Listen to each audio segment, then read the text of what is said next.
Olá, pessoal! Bem-vindos a mais um episódio de Alunos Convidam. Esse é um projeto abordado nas aulas de Direito do Trabalho. Eu sou a Luísa Girelli de Souza, aluna do segundo período de Direito aqui na FUCAP, e eu tô com a minha amiga Luísa para uma entrevista. Ei, gente, eu sou a Luísa, aluna do segundo período de Direito da FUCAP, e hoje a gente trouxe aqui como convidada a doutora Jamile Habib Lima Saad, advogada trabalhista. Doutora Jamile, conta um pouquinho da gente da sua trajetória. Olá, tudo bem? A minha trajetória no direito do trabalho, na advocacia trabalhista, ela aconteceu por acaso, porque eu queria, na verdade, fazer mestrado e seguir uma área acadêmica. Então, durante a graduação, a escrever artigos, publicar artigos, fazer pesquisa científica. Eu fui monitora, acho que de umas 8 ou 9 matérias. E, então, eu tentei fazer um currículo assim, para ser aprovada no mestrado. Mas, depois de 3 tentativas, 3 anos seguidos tentando, eu não fui aprovada. E, quando eu me formei, eu comecei a trabalhar em um escritório, que prestava serviço para um sindicato. Então, aconteceu de, um dado momento, eu desisti de tentar mestrado, e comecei a olhar um pouco mais para a advocacia, que eu já estava exercendo há mais de 3 anos. E acabei fazendo uma especialização nessa área e me apaixonando pelo direito do trabalho, pela dinâmica da justiça do trabalho. Ela é muito específica. Então, foi algo que, de início, por conveniência e oportunidade, e depois por uma questão ideológica de mudança social, de tentar promover a dignidade dos trabalhadores, preservar empresas dos abusos que muitas vezes acontecem. E estou nessa trajetória há 15 anos. Que bacana, doutora Jamile. É muito legal conhecer um pouco de como foi essa trajetória. A gente queria que você contasse um pouquinho para a gente como que é a rotina de uma advogada trabalhista e se existe muita diferença de um dia para o outro, nos dias que você tem audiência, quando você não tem. Conta um pouquinho para a gente. É uma rotina bem dinâmica. Pode ser que um dia você tenha audiências. Tem dias que você não tem audiência, mas você tem prazo, tem sustentação oral, tem que atender clientes, escrever uma peça, redigir alguma coisa, atender. Os atendimentos a clientes também eles são muito dinâmicos, porque cada cliente tem uma necessidade, tem algo que você precisa olhar melhor. Agora, dentro desse dinamismo, uma coisa que precisa ser vocacionado para gostar. Muitas vezes você não é dono do seu horário. Quando você vai para uma audiência, ela tem horário para você estar lá. Mas para começar e para efetivamente terminar, isso pode levar a sua tarde inteira. Uma sustentação, a mesma coisa. Então, é bem dinâmico. Tem dias que estão mais tranquilos, principalmente os dias que não tem audiência ou não tem sustentação. Outros, você tem que começar o prazo ou começar uma análise depois do horário comercial. E não raro, no meu caso, infelizmente, algumas peças já foram protocoladas depois de 23h30. Tem que ter ainda Ou você tem uma equipe para te ajudar, e nem sempre, quando você está em início de carreira ou em determinado momento da vida, você consegue ter essa equipe, ou então é você mesmo que tem que dar conta disso. Quase um trabalho integral, né? Trabalho o tempo todo. E isso também tem a questão do cliente, né? Do atendimento ao cliente, que não existe, principalmente depois da pandemia, que as relações sociais e de trabalho foram muito impactadas. O cliente te manda uma mensagem de WhatsApp, ele acha que você tem que responder naquele dado momento. Então, às vezes, muitos colegas meus respondem depois do horário, outros têm 2 números para não serem incomodados. Eu não tenho 2 números, eu tenho um número só. Então, eventualmente, se eu faço contato com o cliente tarde da noite, se ele me mandar uma mensagem tarde, eu não posso ficar chateado. É quase tempo integral mesmo. Certo, doutora. Você começou comentando, quando a gente perguntou da sua trajetória, você deu uma palhinha sobre o que tinha te motivado a entrar na parte do direito do trabalho, mas existe algum marco, algum caso específico, algum momento, talvez, no seu curso que você olhou e falou, é isso que eu quero fazer? Então, durante o curso de Direito, não. Até o 5º período, mais ou menos, considera que eu entrei na faculdade há mais de 20 anos, né? Então, também a organização do curso de Direito ela mudou bastante desde então. Até o 5º período, 6º período, eu não tinha nenhuma afinidade, eu não sabia o que eu queria fazer. Eu fiz pesquisa no âmbito do direito ambiental e eu lembro que quando eu dava palestras, ainda como estudante, eu dava né, palestras sobre a atuação no direito ambiental. Eu fiz pesquisa científica sobre a ampliação do aeroporto de Vitória, sobre o impacto da Lei de Biossegurança, que foi publicada, se eu não me engano, em 2005. Então, durante a faculdade, eu não tinha afinidade com muita coisa. Tinha afinidade na linha de pesquisa com direito ambiental e, curiosamente, um dos ramos do direito ambiental é o direito ambiental do trabalho. Mas ele nunca me chamou muita atenção, não. Então, foi mais depois mesmo que eu me formei e, por não ter sido, pela porta do mestrado não ter sido aberta, e eu já estar dentro inserida num ambiente profissional, trabalhista, que eu acabei ficando. Mas um caso que me chamava a atenção, logo no início da minha trajetória profissional, um grupo, acho que eram 11 trabalhadoras, que eram senhorinhas, muito idosas, que trabalhavam numa... Eu me lembro o nome da empresa, mas eu não lembro qual que era. Acho que a função delas era descascar alho para uma empresa de temperos. Elas não trabalhavam com carteira assinada, elas eram muito idosas. E muitas delas tinham o nome de Marias. Então, lá no escritório, a gente apelidou o caso como o caso das Marias. Muitas tinham algum tipo de doença, ou em razão da idade, ou em razão dos próprios movimentos repetitivos. E a gente conseguiu registrá-las, né? Reconhecer o vínculo, dar a elas assim, os direitos previdenciários, FGTS, coisas que elas não tinham direito. E aquilo me impactou muito, porque eu estava iniciando a minha carreira. Eu era nova, eu tinha uns 23, 24 anos, e eu estava vendo ali aquele monte de pessoas vulneráveis numa relação de trabalho, e que a minha atuação dentro do escritório fez com que elas tivessem algum direito, alguma dignidade naquela relação. Aquilo me marcou muito. E as relações que versam sobre, os casos que versavam sobre assédio moral são os que mais me impactaram, foram os que me motivaram a continuar nessa jornada, porque não é sobre dinheiro. Nenhuma profissão é sobre dinheiro. Você pode ser rico, milionário, fazendo o que você gosta, você vai ser feliz. Se você não for, vai ser só dinheiro e, sinceramente, é desagradável. Então, uma virada de chave na minha carreira foi quando eu fui contratada. Eu prestava serviço para um determinado escritório, mas não tinha exclusividade, essa parte era boa. E, em razão do network, que é muito importante você conhecer pessoas, fui contratada para fazer uma sustentação oral em um processo de assédio moral no ambiente de trabalho. Aí, o escritório que me contratou falou assim, olha, o juízo de piso, o juízo de primeiro grau, entendeu que realmente a situação aconteceu e fixou o valor de R$50 mil a título de dano moral.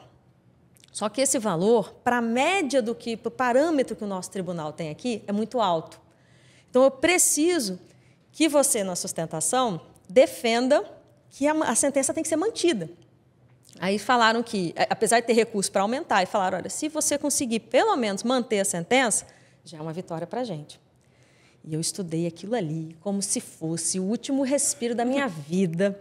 Eu gosto muito de teatro. Posteriormente, eu estudei teatro. Eu sou técnica em teatro pela FAFI. Eu fiz qualificação em teatro musical. É algo que é muito interessante também. Pode ser até matéria de uma outra pauta para desenvolvimento interpessoal. Foi muito bom para várias coisas. E me ajuda tanto em audiência como em sustentação oral. Então, aquilo, quanto mais eu lia os depoimentos e via que aquilo tudo aconteceu, eu falei, meu Deus, que coisa horrorosa. Porque muitas pessoas, voltando à faculdade, desacreditam da justiça do trabalho ou questionam se ela realmente é uma justiça, que ela é pró-empregado, mas não conhecem muitas situações em que a atuação do advogado ela é preponderante para o mínimo existencial, que é a dignidade da relação de trabalho. E ali, naquele dia, naquela sustentação, não foi mantida a sentença, foi majorada em mais R$10 mil. Então, ele saiu dali com uma decisão de R$60 mil contra uma empresa que é uma gigante no mundo inteiro. E eu saí pequenininha no meu tamanho, mas eu falei assim, meu Deus, eu fiz diferença. Eu estava ali sozinha naquela tribuna e eu fiz diferença no caso daquela pessoa. Foi muito impactante para mim e, desde então, foi uma coisa que mudou o rumo da minha carreira, porque esse escritório acabou me contratando em tempo integral. Posteriormente, eu passei a ter participação, o que é muito melhor do que ser advogado contratado, receber um valor fixo. E aí vieram os prazos até meia-noite, até 11 e pouco. Mas tem muitos casos. Os principais casos são sobre assédio moral. Doutora, você falou um pouquinho dos desafios que você enfrenta, né? Então, por exemplo, entregar os prazos até tarde da noite é um. A gente queria que você falasse um pouquinho agora para a gente sobre quais são assim os principais desafios que você enfrenta hoje, em questão processual, em questão quando você vai fazer uma consulta, quando alguém te procura. Atualmente, eu trabalho em uma empresa, eu sou advogada corporativa. Eu diminuí muito a quantidade de processos individuais, processos particulares. E o primeiro desafio nessa mudança de carreira, porque na Justiça do Trabalho, né, na advocacia trabalhista, as pessoas costumam ter um lado. Ou você defende reclamante, ou defende reclamada, né, empregado, empregador. E quando eu passei a ser advogada corporativa, causou um estranhamento no antigo escritório, que era 100% reclamante, causou um estranhamento nos meus colegas, que tem pessoas que falam assim, o quê? Você vai trabalhar, você vai defender a empresa? Qual o problema? E também no judiciário, porque eu era conhecida como ser advogada do reclamante. Eu fui fazer uma sustentação e uma desembargadora falou assim, normalmente quando a gente sustenta, a gente chega na tribuna, depois do pregão, e fala, eu estou pela reclamante, ou pelo recorrente, ou pelo recorrido, você explica por qual lado que você está. Aí eu falei, eu estou pela recorrente. Aí ela, mas é a empresa ou é o empregado? Não, eu estou pela empresa. Aí a desembargadora parou, olhou de novo. A senhora mudou de lado, doutora? Então, foi um primeiro desafio dessa questão da polarização. E não é mudar de lado. Eu acho que quando você entra no mundo corporativo, já tendo defendido o reclamante durante tantos anos, como é o meu caso, você tem uma capacidade muito grande de evitar o conflito. Porque na hora que vier uma consulta, eu já sabia, como ainda, né, você precisa se atualizar, eu já sabia o que o judiciário pensava daquela situação. Eu tinha a visão de quem ia procurar a agulha no palheiro para contestar uma determinada decisão. Então, eu sinto que eu continuo defendendo o reclamante, agora pelo lado de dentro, evitando que ele seja lesado lá na origem e evitando o contencioso. Então, em razão disso, hoje, na advocacia corporativa, eu acho que um grande desafio é você dosar ou demonstrar para o seu cliente, tentar equilibrar o interesse dele com a realidade da legislação, o que pode ser, o que não pode, o que ele deseja fazer, e o que é a melhor forma de você evitar um dano, evitar um risco. Tem muitas. Hoje se fala bastante sobre compliance trabalhista, programas de integridade. Então, existem muitas mudanças legislativas que acabam forçando o empregador a olhar também para a saúde dentro do ambiente de trabalho. A NR1, recentemente, ela foi alterada. Esse ano, se eu não me engano, ela teve 2 alterações, justamente para forçar o empregador a olhar para esses riscos. Porque existem algumas atividades que têm fatores de risco de acidente, de algum tipo de doença, mas fatores de risco psicossocial só entrou no âmbito de vigilância esse ano. Assim como, se eu não me engano, há 2 anos atrás, passou a ser de responsabilidade da Comissão Interna de Prevenção de Acidente, a CIPA, também prevenir assédio. Então, essas mudanças, elas não só questões de inovação, inteligência artificial, você vê que a legislação ela também tem um olhar para o ser humano. E as relações de trabalho, a advocacia trabalhista, ela versa também sobre a dignidade do trabalhador. Isso, se você não olha para isso, a longo prazo, você pode ter um dano muito grande para a sua empresa. É melhor tratar na origem. Essa é um grande desafio do advogado corporativo. Tentar demonstrar que a prevenção de hoje, no futuro, vai te trazer um ganho ou um não prejuízo. Foi ótimo você ter abordado sobre a mudança legislativa, doutora, porque você tinha comentado que como entrou na faculdade há 20 anos atrás. Então, quando você começou a advogar, ainda não havia a reforma trabalhista de 2017. Como que... E ela foi muito importante, ela flexibilizou diversas regras da CLT, né? Flexibilizou relações de trabalho. Como que isso impactou no seu dia a dia de advogada? Você teve que mudar alguns pensamentos, algumas abordagens? Como foi isso? Então, eu estava lá naquele final de 2017. Ela trouxe muita alteração, muitas coisas importantes foram normatizadas, tanto no direito material como no processual. Uma coisa muito boa para o advogado trabalhista, que eu gostei demais também, né? Os prazos deixaram de correr em dias corridos, eles passaram a correr em dias úteis, porque o Código Civil ele já tinha feito essa previsão, mas ele não atingia a justiça o rito trabalhista, né? O processo do trabalho. Então, às vezes, a gente tinha prazo de 5 dias publicado, quando era véspera de carnaval, aquela quinta-feira de véspera de carnaval, era horrível, você perdia 5 dias. Os 5 dias. E você tinha que cumprir aquilo tudo no dia útil subsequente. Então, os dias na justiça, no processo de trabalho começaram a ocorrer em dias úteis e também a previsão dos honorários advocatícios de sucumbência para ambas as partes. Antes, existiam restrições, inclusive, para recebimento de honorários advocatícios. Você deveria estar assistido ou pela defensoria ou pelo sindicato da categoria. Então, isso foi um ganho muito bom. No âmbito material, as relações de trabalho elas passaram a ser pautadas de outra maneira, né? Outras formas, mas o que me impactou em especial foi que, na véspera da entrada em vigor, a gente não sabia, tudo que é novo gera um pouco de receio. Então, todo mundo, ou pelo menos boa parte da advocacia que tinha ainda ação para entrar, fez de tudo para ingressar com as ações antes, se eu não me engano, foi em novembro, 30 de novembro, 1º de novembro de 2017. Então, todo mundo com receio do que viria, da forma que os juízes iriam interpretar, principalmente a questão de justiça gratuita, dos honorários.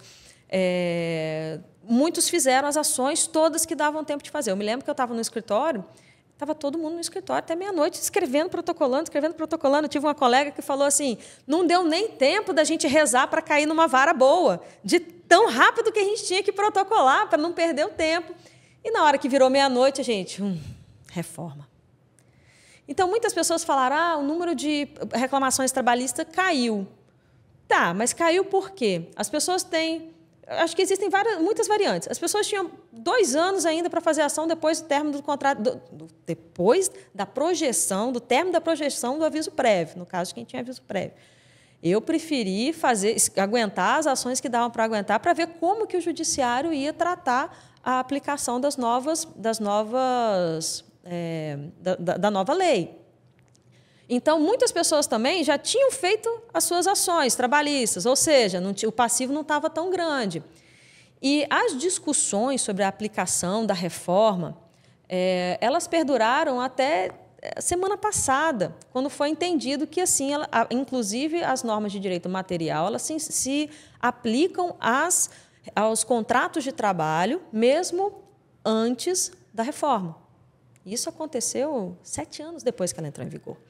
Então, não me impactou financeiramente, não fez diferença, porque o escritório onde eu trabalhava ele era bem consolidado, ele tinha e tem, ainda hoje, apesar de eu já ter saído, uma atividade muito consolidada, mas eu escutei de vários colegas falando, olha, eu não tenho reclamante mais, as pessoas estão com medo de fazer ação, estão com medo de ser condenadas. E, com o passar dos entendimentos, isso foi sendo desmistificado, foi entendido sobre a justiça gratuita, foram feitos alguns entendimentos sobre justiça gratuita, porque as pessoas estavam com medo de fazer ação e serem condenadas, achando que agora chegou o momento do empregado ser penalizado por ter feito uma ação, por ter corrido atrás do direito dele. E isso não é verdade. Então, eu penso que, mesmo antes da reforma trabalhista, sobre esse ponto em especial, mesmo antes da reforma trabalhista, o Código de Processo Civil já tinha previsões com relação à litigância de má-fé. Não precisava... Se você fizer a comparação da CLT com o Código de Processo Civil, a letra é muito semelhante, quiçá igual. Então, Os abusos, eles sempre puderam ser balizados, mas eu entendo que nas relações muitas pessoas utilizaram isso utilizam do processo de trabalho um barro na parede, que eu acho que é assim, uma grande perda de tempo para quem é advogado reclamante, e algumas pessoas ficaram com medo. Hoje eu acho que já deu uma normalizada. Não acho que foi só uma coisa de início da legislação. E na questão material, é a adaptação do direito, é a adaptação com relação às novas formas de viver, às novas formas de se relacionar, novas formas de trabalho. Então, acho que, em algum momento, a reforma foi necessária para se adequar aos anseios das relações de trabalho, e nas outras, os próprios tribunais têm feito as suas modulações de efeito, vamos dizer assim. O direito é isso, né? Tem que a lei se adaptando às relações sociais, senão a lei fica inútil, não é aplicável, né? Justamente. Doutora Jamile, você contou um pouquinho para a gente sobre essas relações. A gente costuma ouvir muito que a justiça trabalhista ela é bem conhecida por ser uma justiça em que as conciliações são mais fáceis e relativamente tranquilas. A gente queria que você contasse um pouquinho para a gente como que funciona essa conciliação, a sua experiência entre mediar e essas duas partes, como que funciona? O rito trabalhista ele é bastante diferente do civil e logo assim existe uma primazia do princípio da celeridade, da oralidade. Então, desde o início do processo em audiência, o juiz pergunta se tem se tem interesse em fazer acordo, se tem proposta de acordo. Então, é normal que os advogados até conversem antes mesmo da audiência. É muito comum. Existem casos que, às vezes, o acordo é interessante e outros nem tanto. Agora, extrajudicialmente, esses são os acordos judiciais. Extrajudicialmente, eu já fiz alguns acordos que eram interessantes de minha parte, mas sempre, né, dentro do princípio da legalidade, a outra parte sendo assistida por advogado. Vai tentando assim, ter cláusulas equilibradas para não gerar uma nulidade, não gerar um questionamento posterior, para colocar fim a um problema. E é muito bom fazer a conciliação, mas eventualmente, isso quando as partes estão interessadas no diálogo. Às vezes o seu cliente não quer de jeito nenhum, então não adianta, ou então a outra parte também não quer. Agora, o advogado ele sempre tem que lembrar que ele é um instrumento, ele não pode tomar para ele as dores do processo, porque às vezes isso atrapalha você ter uma boa negociação. Já tive situações, até naquela questão dos casos relevantes, já tive situação de que o escritório tinha uma cliente que tinha um caso muito sensível. Ela estava trabalhando, grávida de 8 meses, houve uma desavença entre funcionários. Um funcionário de uma terceirizada não respeitava ela, existia até uma questão de gênero nessa relação conturbada, e ele literalmente partiu para cima dela. Teve que ser contido por outros funcionários, ela ficou muito nervosa, dias depois ela abortou. Foi algo extremamente sensível. E o atendimento dela, quando a gente estava fazendo o processo dela, demorou muito, porque ela ficava muito sensível, ela ficava muito abalada. Durante a audiência também, a audiência foi muito conturbada, ela chorava muito. O juiz chegava a perguntar para ela, você tem condição de prestar depoimento? E ela querendo acabar logo com aquilo, falando, eu tenho. Foi horroroso. E ela passou mal, teve que se ausentar, e a audiência foi adiada. E uma situação muito específica desse caso é que a prova pericial médica ela não conseguiu linkar o fato do aborto ao fato ocorrido dentro da empresa, o que para a gente era importantíssimo. Nós estávamos pedindo um valor alto para essa de indenização, né? Quanto vale você perder o seu filho, você perder a chance de ter um filho aos 8 meses de gestação por causa de relações de trabalho conturbada? Isso não tem preço, mas na hora que você tem que colocar no papel, o valor ele vai da sua sensibilidade também. E apesar do juiz poder julgar contra o laudo em razão de outras provas no processo, e nós tínhamos testemunha de que o fato ocorreu dentro da empresa, nós tínhamos a testemunha que apartou a briga. Então, a gente tinha nosso lado, a gente tinha muita convicção de que, apesar do laudo, a gente poderia provar o que aconteceu e afastar o laudo. Mas existiam outras situações aqui. O próprio andamento do processo estava causando a ela um dano enorme, enorme. Toda vez que a gente tinha que falar aquilo, era muito pesado. No depoimento dela, já não tinha dado o melhor depoimento, porque ela estava muito abalada, mesmo o juiz perguntando se ela tinha, né, intenção de... se ela tinha condições de prestar depoimento. Então, em razão disso, em conjunto com ela, com o marido dela, e nós conversamos bastante, nós fizemos uma proposta de acordo, e a empresa, sabendo do risco também que ela poderia correr, apesar do laudo, ela preferiu uma composição. Ou seja, a gente estava no meio de um litígio, todo mundo armado até os dentes, mas ali naquela situação a gente entendeu que era melhor um acordo do que tentar algo muito maior. A gente fechou um acordo de R$100 mil, não é um acordo baixo na Justiça do Trabalho, mas volta a pergunta, quanto vale abortar em razão do seu trabalho, sem nenhuma culpa, sem nenhuma concorrência, por ser desrespeitada, por ser mulher? Não vale R$100 mil. Mas para aquela mulher reviver tudo aquilo durante o processo era muito mais penoso. Então, a empresa tinha um risco alto. Então, naquele momento, a gente preferiu fazer um acordo. Muitas vezes, o advogado trabalhista, eu costumo dizer e perceber também, que ele é um pouco diferenciado porque são muitas audiências. Você conhece o seu ex-adverso. Não raro, você recebe uma petição inicial ou você faz uma inicial contra uma empresa e você olha lá na nota de rodapé, quem é que está assinando? Aí você já liga para ele antes da audiência e diz, doutor, tem proposta? Porque aí você não desloca cliente, você não desloca testemunha, e às vezes tem. Então, acho que quando as partes estão abertas, é a melhor via. É muito importante você saber também, como advogado, ter a sensibilidade de quando você entra numa briga e qual é o momento de se retirar dela, porque vai ser o melhor pelo seu cliente. Certo, doutora. Você tinha comentado que você foi vista como traidora por alguns magistrados ou por outros profissionais da área quando você começou a trabalhar Você trabalhava para os empregados e depois você voltou para o lado da empresa. Nessa questão empresarial, você acha que existe um papel preventivo do direito do trabalho? Você acha que uma assessoria jurídica, por exemplo, poderia ajudar os empregadores a tomarem precauções, tomarem medidas que evitem novos processos contra ele? Claro. Inclusive, foi por isso que eu fui contratado pela empresa, justamente por, ter estado do outro lado. Causou uma certa estranheza, mas eu acho que quando a gente defende a verdade, não existe traição. A verdade é a verdade em detrimento de qualquer rótulo que você possa ter.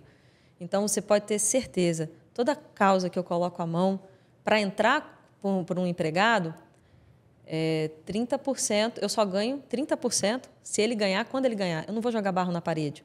Da mesma forma, hoje eu trabalho dentro de uma empresa que não tem interesse em mentir, não tem interesse em se prevalecer de mentira, de tratar a verdade de uma outra maneira. Então, isso é o melhor dos mundos para o advogado, porque quando você consegue ter essa prevenção, quando seu cliente está aberto a isso, você tem mais autonomia para trabalhar, para orientar. Então, por exemplo, nas questões preventivas, quando você tem uma empresa que tem um programa de integridade robusto, que tem uma ouvidoria robusta, você consegue escutar o seu empregado antes dele querer conversar com o Poder Judiciário. Porque o Poder Judiciário é o quê? Olha, não consigo tratar com você, eu vou para a Justiça. Agora, se você, dentro da sua empresa, tem mecanismos de ter uma escuta ativa com o seu empregado e ter a firmeza de tomar as decisões certas, no momento certo, você não precisa ter medo da Justiça do Trabalho, você não precisa ter medo de ter receio do seu empregado. Ele é um parceiro, ele também é a sua escuta ativa nos locais onde você não está. Doutora, você comentou assim com a gente alguns casos que marcaram muito a sua trajetória profissional, que marcaram, né, que você percebeu, não, eu estou do lado certo, eu estou no lugar certo. Tem algum caso assim que marcou realmente para chegar e você trabalhar na empresa, lógico, dentro dos limites éticos que a gente conhece, a gente sabe que existe. Tem algum caso assim que realmente marcou sua trajetória dentro da empresa? Tem, vários. Dentro da empresa. Como eu te falei, a questão da ouvidoria. Eu não faço parte... Existe um comitê de ética na empresa onde eu trabalho, existe um canal de ouvidoria que trabalha de forma independente da alta gestão, tanto que a alta gestão só tem conhecimento do que está acontecendo caso seja necessário, ou seja, não sofre influência dela. E muitos casos acontecem, inclusive atualmente eu participei da apuração, infelizmente foi identificado que existia um desvio de conduta e a assessoria jurídica orientou de forma fundamentada uma decisão que era uma penalidade ao trabalhador, foi acatada. Então, acho que, assim, ainda que seja questionado o fato que aconteceu, a empresa agiu na medida do que ela poderia fazer no momento que ela soube, porque ela tinha essa escuta ativa. Mas, fora da... Interessante que, assim, o advogado corporativo ele tem uma relação com os outros setores que é interessante. É raro um setor que goste da assessoria jurídica, porque normalmente falam que a assessoria jurídica está atrapalhando, está incomodando, é burocrático, mas, na verdade, é o melhor dos mundos. Eu falo que é o setor mais legal da empresa, porque você evita um problema maior no futuro, você cuida do CPF das pessoas que estão lá, você cuida da saúde de quem está lá. É horrível você escutar de um cliente seu que ele não aguenta passar por um processo. E ele está sendo demandado. Eu falei assim, mas isso é injusto. Eu falei, entendo.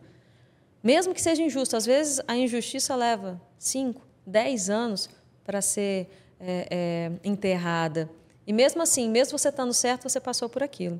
Existem muitas situações, mas eu vou evitar de contá-las, porque eventualmente podem ser judicializadas e a gente precisar tratar de outras questões.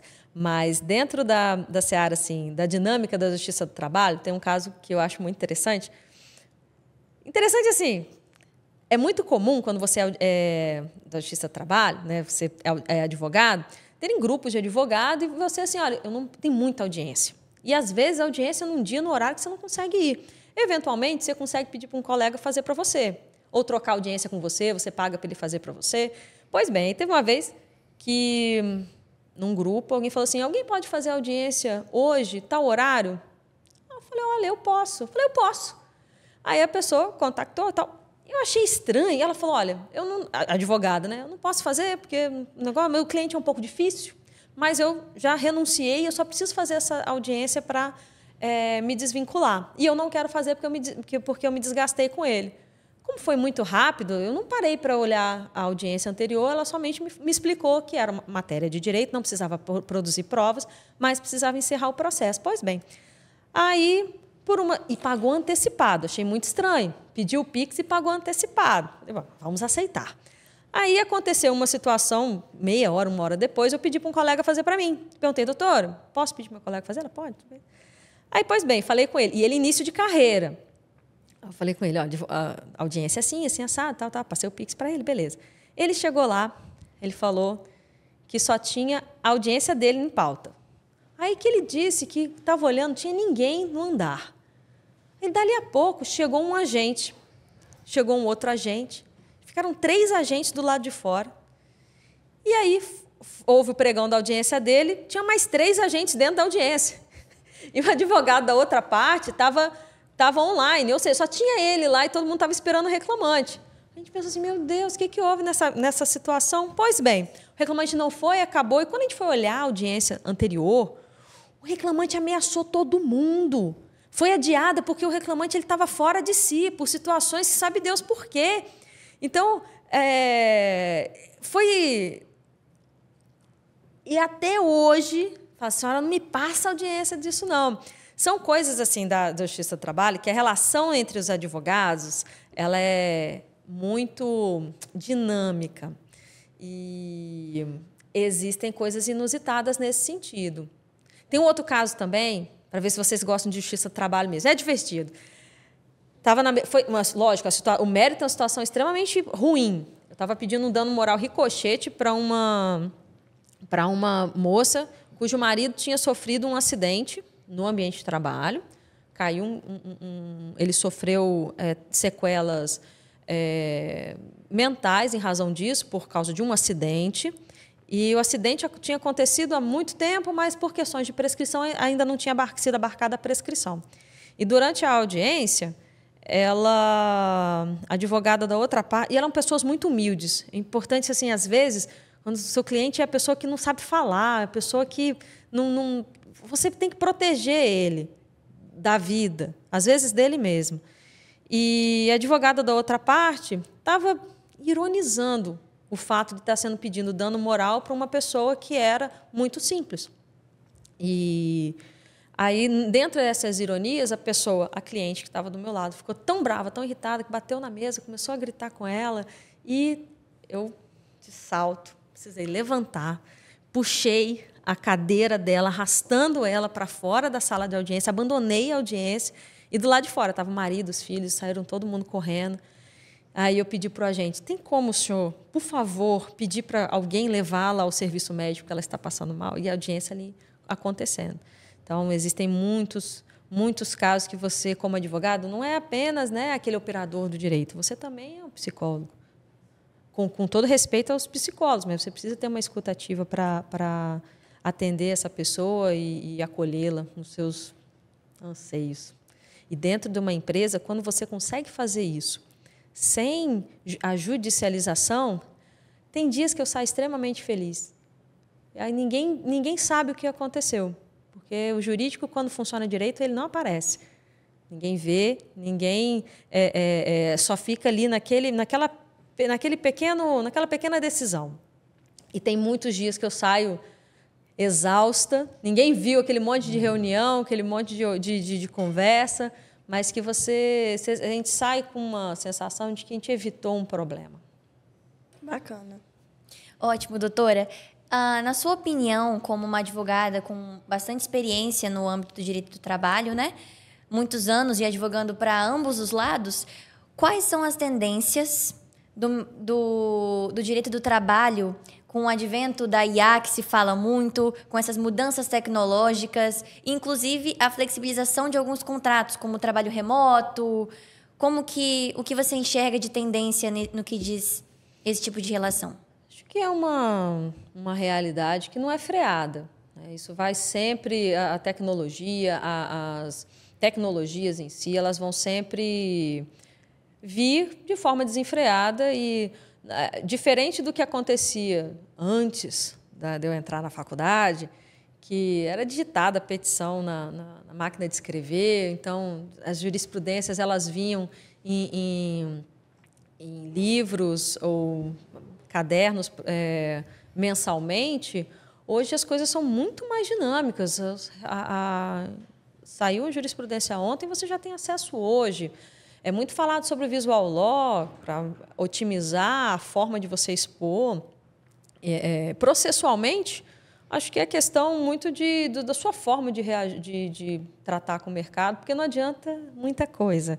Você ter uma petição bonita, mas você não ter um conteúdo, você não saber o que você tem que fazer com ela.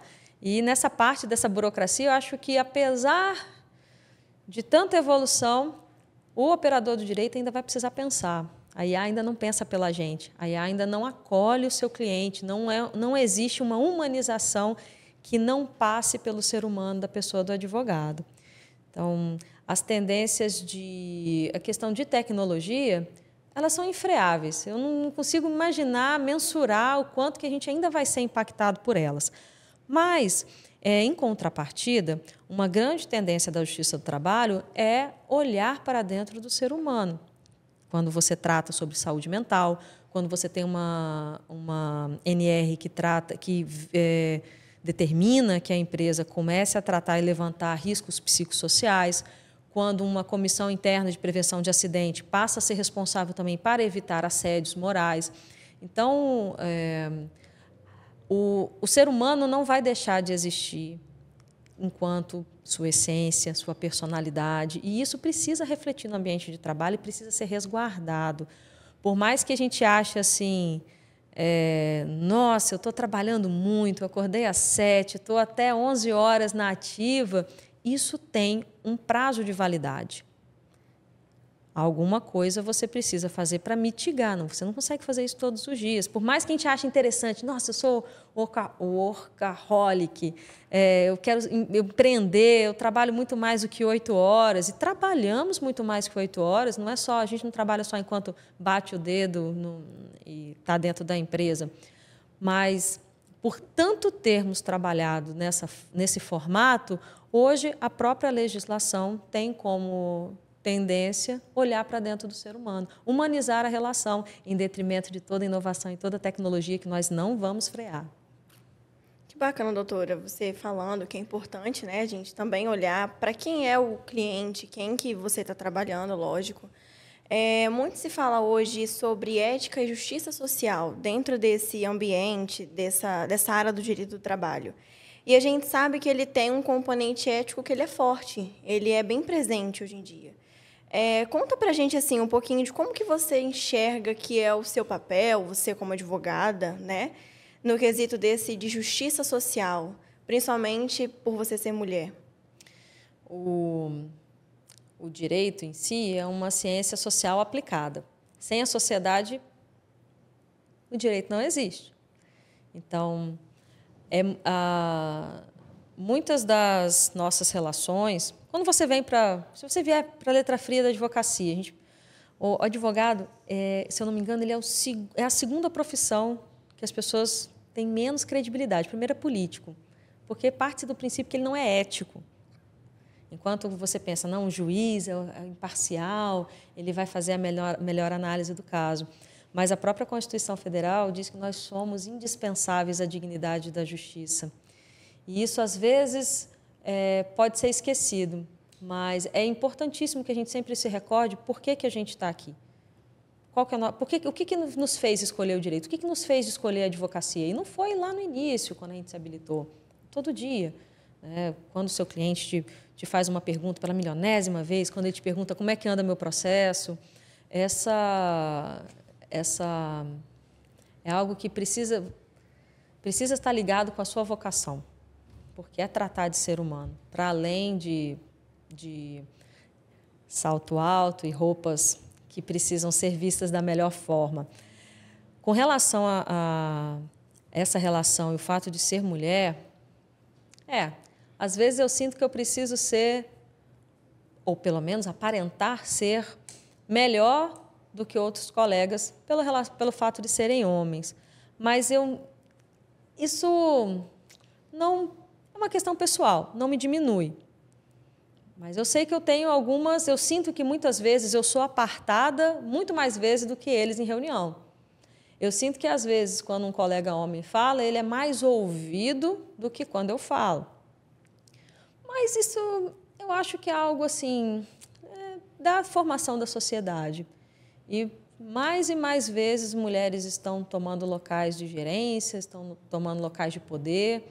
E no meu dia a dia não é algo que eu pense. Lógico que, eventualmente, a gente repara alguma situação, mas não é algo que me afeta de forma negativa.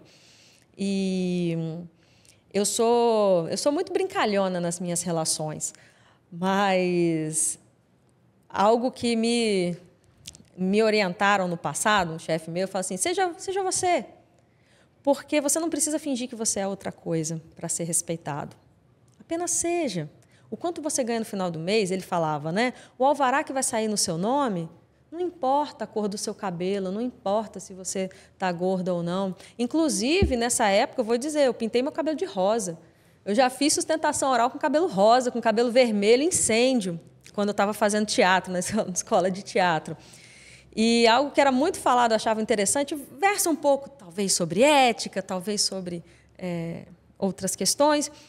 Esse meu colega falava assim, não importa se eles olham para você com um olhar de superioridade. Porque quanto mais eles acharem que eles são superiores, mais eles vão abrir a guarda. E quando você começar a bater neles em audiência, e eles se derem conta que eles estão apanhando, pode ser que eles não tenham mais meio de manobra. Então, eu sempre me peguei a isso. Então, eu realmente não me importo com relação à forma que as pessoas me veem, ou por ser mulher, ou por não me vestir da forma que muitas vezes esperam que uma advogada se vista. Eu tento me vestir de forma confortável, porque a gente trabalha muito Às vezes não é a forma... Muito foi falado também sobre a forma que o advogado trabalhista se veste. É muito motivo de meme na internet, mas eu não me importo. É algo que nunca me afetou de forma negativa e eu tentei utilizar isso da melhor forma, que é, olha, você pode achar que eu sou boba, mas talvez eu não seja. E eu espero que você não descubra isso no momento mais importante de uma estratégia sua. Pelo caráter humanizado do direito do trabalho, como você mesma comentou, que é importante para o advogado não só usar a lei seca, mas tentar enxergar a dor do trabalhador ou, às vezes, a necessidade de um empregador. Como que funciona o relacionamento com os clientes? Porque você já relatou alguns casos que, às vezes, o trabalhador chega desolado para você tem que cumprir um papel, além de advogado, de psicólogo também. Quais habilidades, para além do conhecimento da lei, é importante para um advogado trabalhista? É importante você ter uma escuta ativa com relação ao seu cliente. Às vezes, o que ele está falando para você é muito mais do que colocar no papel o que ele está dizendo. Ele está falando que de tudo que você pega dele, ele está dizendo sobre hora extra, sobre trabalho em excesso. Mas, às vezes, ele só quer uma atenção de alguém que acredite nele, acredite na causa dele. Então, tanto nesse atendimento pessoal, como no escrito, no WhatsApp, eu tento ser o mais clara possível, utilizar menos palavras robustas possível, e deixar bem claro, né, pelo princípio da informação, o que está acontecendo, para onde que vai. A pessoa não entende o rito processual. Hoje ele joga o nome dele na internet ou o número do processo, ele tem uma noção do que está acontecendo. E, às vezes, aconteceu ontem comigo, te mostro meu celular, se você quiser. Aconteceu ontem, o cliente olhou para me mandou um áudio falando assim, doutora, a juíza falou que eu não provei os meus atestados, mas eu mandei para a senhora os meus atestados, não mandei? Aí eu abri o processo, falei, ó, você mandou. Aí dei um print do processo. Olha, você mandou, eu juntei no processo, mas a juíza, infelizmente, não viu. Aí é comum o juiz não ver o que está no processo? Eu falei, infelizmente pode acontecer em algum momento, mas já fiz o recurso, eu mostrei o recurso para ele, estou mostrando, dei um print no seu atestado, botei lá. Porque, às vezes, a falta de informação faz a pessoa se sentir desassistida. Aí ele vai em outro advogado, e não é difícil hoje encontrar um outro advogado especializado, especialista, com mestrado ou doutorado. Não é algo incomum, diferente, né, de muitos anos atrás, você ter alguém em referência em alguma área. Hoje existem vários excelentes profissionais que você pode perguntar, o que está acontecendo com o meu processo? Aí a pessoa vai dar a ele informação que o próprio advogado dele não deu. Então, eu tento ao máximo explicar que, olha, às vezes eu não consigo te responder na hora que você me manda mensagem, mas eu vou te responder. Se por um acaso eu não te responder, me dá um oi, que eu te respondo. Então, acho que é uma relação de transparência para a pessoa se sentir assistida e ter confiança em você, porque o mercado está cheio de excelentes profissionais. Maus profissionais também, mas pessoas boas que poderiam fazer o que você está fazendo. Então, esse atendimento pode ser um diferencial. Que bacana você comentar com a gente. Você comentou sobre sua formação, sobre como foi lá no início da sua carreira. Você voltando lá atrás, no início da sua carreira, você faria algo de diferente? Hoje é fácil dizer, eu voltaria e eu teria maior atenção com relação a um ponto ou outro. Mas o fato é que, assim, de início, a gente não tem como prever a nossa trajetória. E está tudo bem você mudar de rumo no meio dela. Quanto mais cedo você souber do que você gosta e o que você quer fazer, você vai conseguir transitar melhor pelas oportunidades que aparecem na vida. Mas eu tinha muita certeza que eu queria fazer mestrado, que eu queria ser professora, que eu queria atuar na área do direito ambiental. E eu estudei muito para isso, eu estava muito empenhada nessa situação. Não deu certo no terceiro ano, talvez desse certo no quarto, mas no meio do caminho eu gostei muito do direito do trabalho. Ele me fez bem, a advocacia trabalhista. Então, se eu soubesse lá atrás que eu ia seguir a área da advocacia trabalhista, provavelmente eu teria me dedicado mais aos estudos de direito do trabalho, eu teria assistido audiências, mesmo na faculdade. porque a faculdade eu tinha mais tempo. Eu estagiava de manhã, estagiei em escritório trabalhista, estagiava de manhã, eu tinha tarde livre, eu poderia ir para a Justiça do Trabalho e ficar assistindo a audiência. É algo que eu aprendo muito assistindo a audiência. Aprendo o que o juiz pensa, a forma que ele conduz, se ele inverte ônus da prova em determinadas situações, que pode ser uma boa estratégia. Aprendo a sair de situações difíceis, vendo o meu colega saindo delas ou não. Sustentações orais, às vezes passar uma tarde lá na Justiça do Trabalho, assistindo sessão, porque existem debates muito bons nos tribunais. Nós temos aqui no TRT da 17ª Região, existem 3 turmas que fazem sessão semanal e, na quarta-feira, a sessão do Tribunal Pleno. Então, existem muitos debates bons, a gente aprende bastante com os debates entre os desembargadores.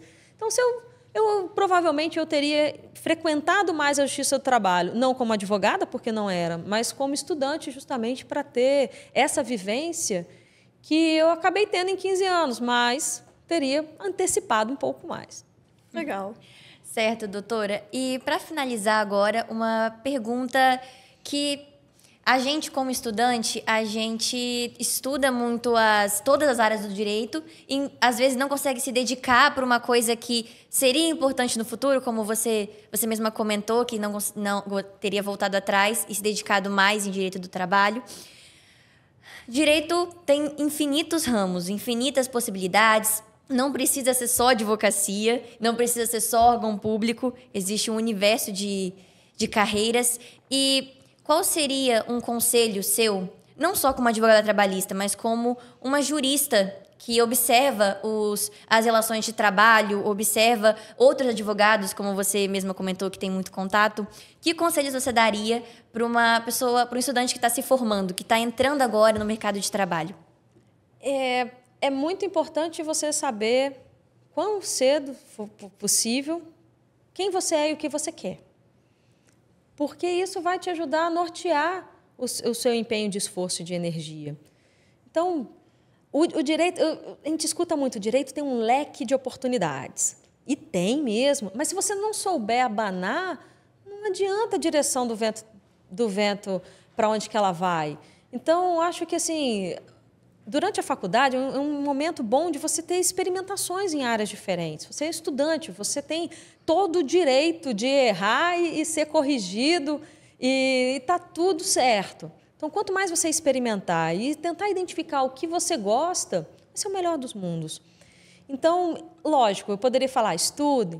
E estuda, tá, gente? Porque a gente tem que estudar até hoje. Muda toda hora. Os entendimentos fazem muita diferença. Os entendimentos dos tribunais fazem muita diferença no dia a dia, na forma de atuar. Mas eu acho que passa pela humanização. Saber quem você é, saber o que você gosta, saber o que te motiva a sair da cama, o que te deixa acordado até tarde da noite. Porque você poderia muito bem, em determinados momentos, puxando agora para mim, poderia muito bem ser, não vou ficar fazendo isso agora, tá bom. Não, peraí. O que no outro processo a outra pessoa disse? Esse reclamante tem outro processo? Ele foi testemunha de alguém? Fazer esse cruzamento? Então, o que te motiva? O que te faz, o que faz os seus olhos vibrarem? Pode ser algo totalmente diferente da advocacia trabalhista. Pode ser algo até totalmente diferente do direito. Se você for atrás do que você gosta, independente do que seja, com certeza, eu acho que é o melhor conselho que alguém pode dar para um ser humano. Doutora Jamile, a gente chega, então, a mais um fim de um episódio de Alunos Convidam. A gente queria agradecer pela experiência compartilhada, pelo tempo que você dispôs para estar aqui com a gente, por todos os ensinamentos que você deixou aqui com a gente. E a gente também queria agradecer aos nossos colegas de sala que estiveram com a gente durante o podcast, e a nossa professora de Direito do Trabalho, Lívia. Obrigada por terem assistido. Tchau!